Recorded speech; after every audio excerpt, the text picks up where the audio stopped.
The country's most popular opposition leader, Nelson Chamisa, Friday, outshines President Emerson Mnangagwa at the inauguration of President Maboko.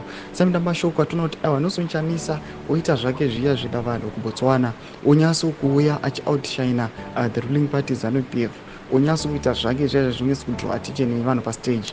People subscribe like what on the bell icon.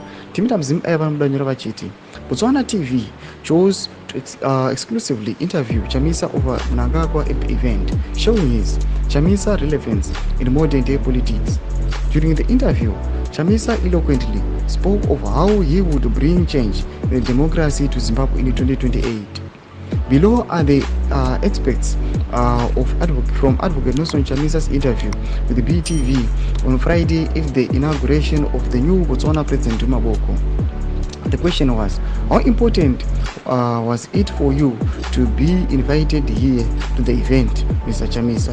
Nelson Chamisa tichimhanya pa the main point panotaura masviko kuti in Zimbabwe we have defeated ZANU-PF in elections twice, but they have refused to accept the outcome. So I hope Mr. Mnangagwa, who is sitting just 2 rows away from me, will learn a thing or two about life after politics, about transitioning from public office. That's why this event is important. God has blessed Africa and God has blessed Botswana. We are here to celebrate that.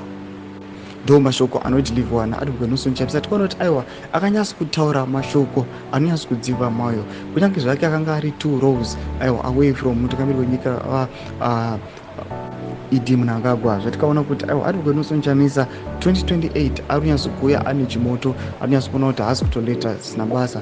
Mutudzai mafungiro enyu muri kudi pamusoro pechitiko ichi. Pinda comment section medu, subscribe or like, turn on the bell.